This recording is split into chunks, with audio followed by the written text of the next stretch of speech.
A luz é muito mais estranha do que você imagina. Claro, pode parecer bastante simples viajar pelo universo levando energia de um lugar para outro. A luz nos ajuda a ver, fornece vida às plantas e, portanto, ao nosso planeta em geral. Tem fama de ser muito rápida, e, no entanto, para uma fonte de energia que se tornou sinônimo da nossa grande compreensão, a luz é surpreendentemente difícil de entender. A luz nos ajuda a ver melhor outras coisas, claro, mas quando os cientistas tentam olhar para a própria luz, percebem que é surpreendentemente difícil. Não quero dizer que começaram a olhar para qualquer lâmpada, por favor não faça isso em casa.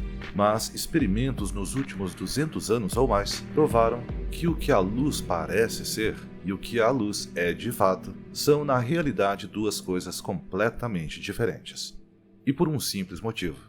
Irritantemente, a luz se comporta de maneira diferente quando você não está olhando para ela, em comparação com quando você está olhando para ela. Qual é a verdadeira natureza da luz? Por que ela está se comportando de maneira estranha quando não estamos olhando? E o que isso diz sobre como o universo realmente funciona? Eu sou o Denis Ariel e você está assistindo ao Astro Brasil. E no vídeo de hoje é hora de tentarmos descobrir. Vamos lançar alguma luz sobre a luz. E vamos começar com o básico. O que é luz? No início dos anos 1700, Isaac Newton teorizou que a luz era composta de minúsculas partículas, que ele chamou de corpúsculos. Mas em 1801, um homem chamado Thomas Young descobriu que a luz deve, na verdade, ser mais parecida com uma onda do que partícula. Ele provou isso usando um importante método conhecido como o experimento da dupla fenda. Ele montou uma fonte de luz e a iluminou através de duas estreitas fendas em uma placa. Young notou que, em vez de obter duas faixas de luz do outro lado das fendas, um estranho padrão listrado estava se formando.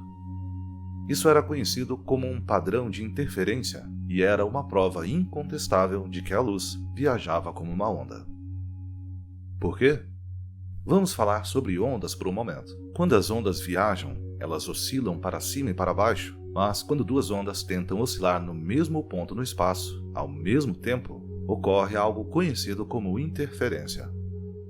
Imagine que você tem uma banheira com um pato de borracha na superfície da água. Duas ondas atingem o pato ao mesmo tempo. Uma onda tenta levantar o pato exatamente ao mesmo tempo em que a outra onda tenta abaixá-lo. O que acontece? Desde que as ondas tenham a mesma magnitude e estejam perfeitamente fora de fase, elas se anularão e o pato não se moveria. Isso é chamado de interferência destrutiva. Da mesma forma, se as ondas tentassem levantar o pato ao mesmo tempo, o pato seria levantado 2 vezes mais alto. Isso é conhecido como interferência construtiva.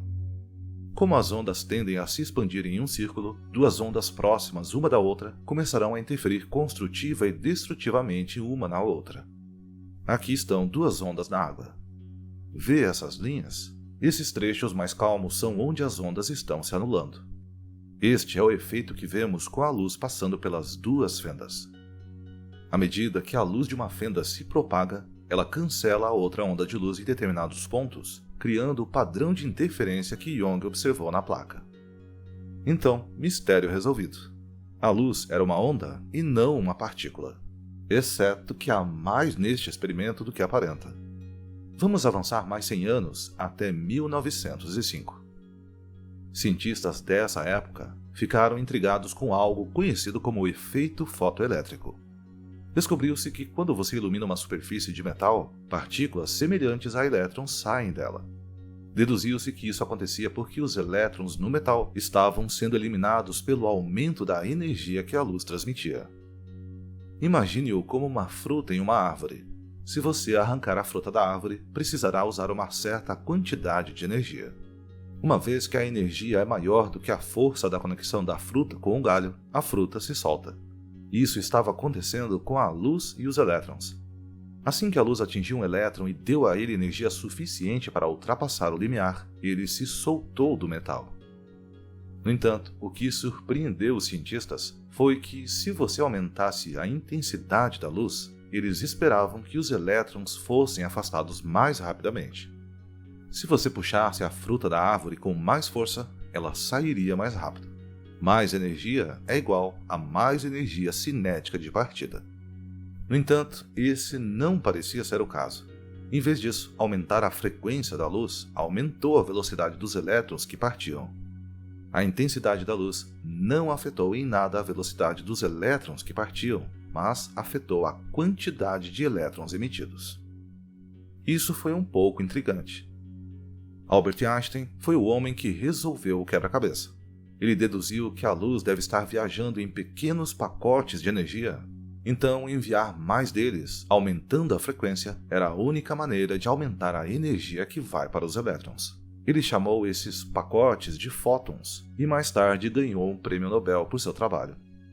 A luz, ao que parecia, era mais como uma partícula novamente, ou uma onda e uma partícula ao mesmo tempo. Claro, esse ainda não é o quadro completo. Para ser honesto, não temos certeza absoluta sobre a imagem completa até agora. Em vez disso, temos mais resultados contraditórios. Voltemos ao experimento da dupla fenda. Armados com o conhecimento dos fótons, físicos mais uma vez deram uma olhada no experimento da dupla fenda. As técnicas experimentais melhoraram muito nos últimos 100 anos e agora é possível emitir um único fóton de luz por vez. Então, o experimento foi feito novamente. Desta vez, apenas um único fóton seria enviado através da fenda para um detector do outro lado.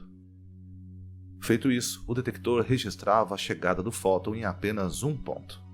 Então, a luz estava se comportando como uma partícula novamente.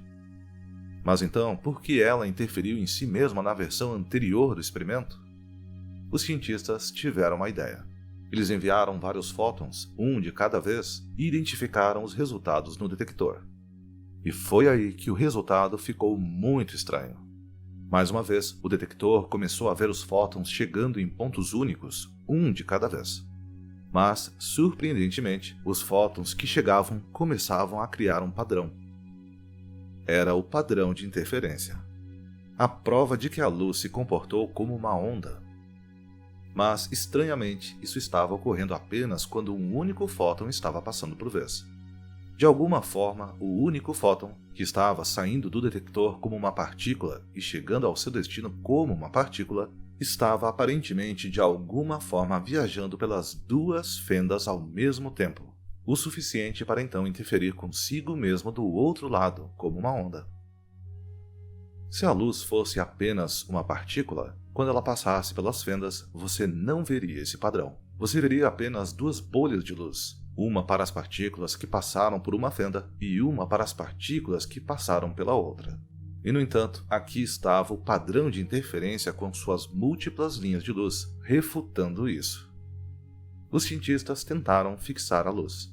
Eles montaram o experimento, mas desta vez com mais 2 detectores na fenda, para que pudessem observar se realmente estava passando pelos dois ao mesmo tempo. Isso não aconteceu. Mas, ao mesmo tempo, parou de criar um padrão de interferência no detector mais adiante. E a partir disso, cientistas começaram a perceber algo. A luz se importava em ser observada. Para ser claro, não importava se foi observada por um olho humano ou por uma máquina.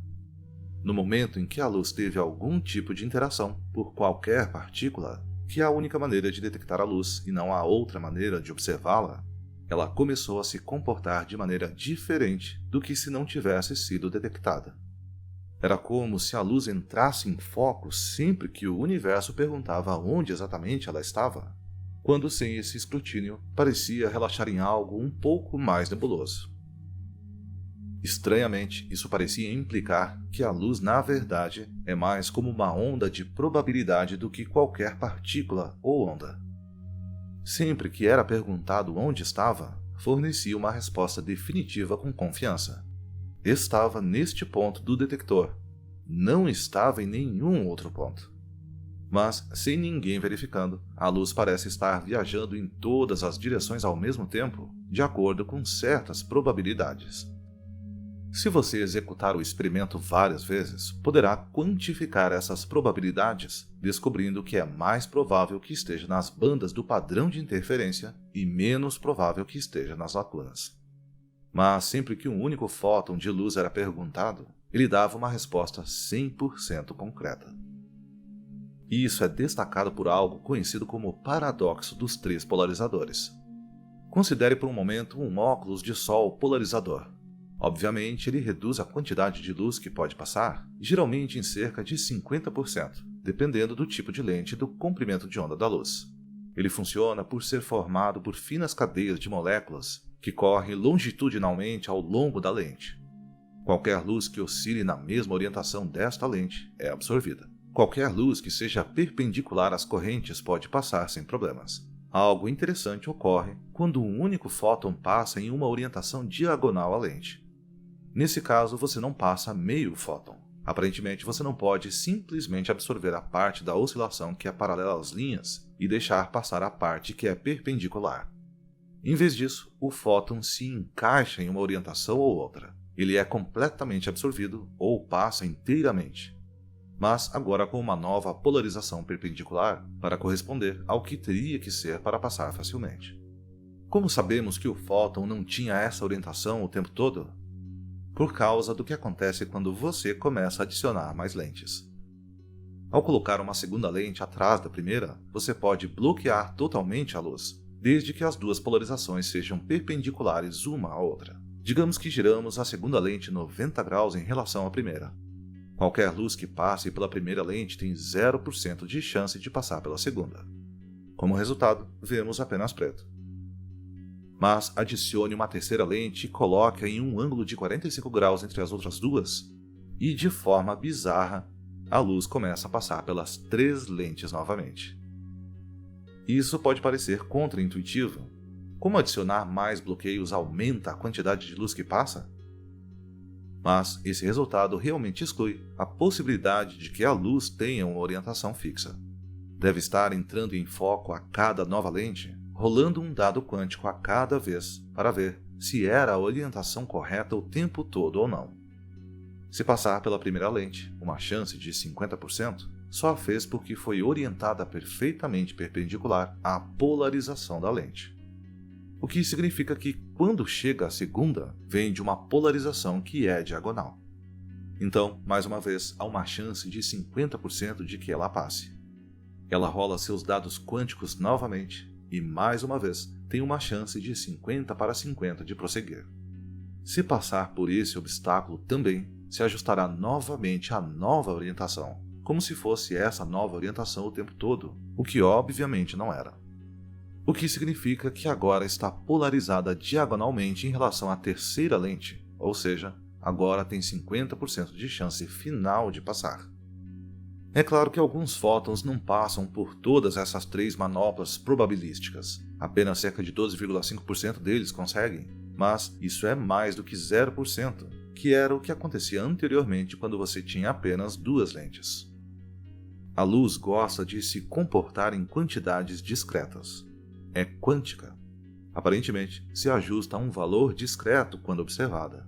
E, sinceramente, não sabemos bem o porquê.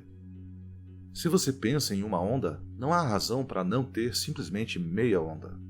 Você pode cortá-la pela metade várias vezes, um número infinito de vezes, e ainda assim obter uma resposta que faça sentido matemático. E, no entanto, parece que em uma escala quântica baixa o suficiente, você não pode reduzir a luz pela metade além de um certo ponto. Você não pode ter meio fóton, nem mesmo um fóton e meio. E se você tentar fazer isso, o fóton se encaixará em um ou outro inteiro mais próximo, com base em probabilidades, mas apenas quando for solicitado. Caso contrário, ele se contenta em existir probabilisticamente, interferindo em si mesmo como uma onda enquanto viaja, antes de pular para uma resposta quando posteriormente perguntado exatamente onde está. O que está acontecendo aqui? Isso ainda está sendo teorizado. A comparação mais próxima que temos é algo conhecido como harmônicos, onde uma corda limitada, apenas um certo número de ondas pode existir. Em uma corda de violão, você pode ter uma onda, ou 2 ou mais, mas nunca qualquer número que não seja um número inteiro. Parece que a luz funciona da mesma maneira. Talvez algo belisque o início e o fim do caminho que a luz percorre, embora o que isso possa ser e quais mecanismos a impulsionam sejam desconhecidos até agora. Fundamentalmente, porém, e talvez a coisa mais louca sobre tudo isso, é que não se trata apenas da luz. Embora tenhamos nos concentrado na luz se comportando como uma onda e se comportando probabilisticamente, todas as partículas da matéria fazem o mesmo. A luz é apenas outra forma de energia, e energia e matéria estão ligadas. Partículas de matéria, átomos e até mesmo moléculas complexas demonstraram ter comprimentos de onda. Os elétrons são tão quantificáveis e movidos por probabilidades quanto os fótons. Aparentemente, somos todos movidos pela probabilidade se você reduzir as coisas o suficiente. Então, do que tudo é realmente feito? O que compõe a energia e a matéria que faz com que ela se comporte da maneira que se comporta? O que está acontecendo debaixo do capô da realidade? Por que o universo está se comportando diferente quando é observado, em comparação com quando não é? E o que significa pensar que, em algum nível, até você é probabilístico? O que tudo isso significa é uma incógnita. A pessoa que descobrir será o Einstein de nosso tempo. Mas, por enquanto, tudo o que podemos dizer é que, quando se trata da realidade, parece que o universo está jogando dados. Você e o mundo ao seu redor podem ser muito mais incertos do que imagina.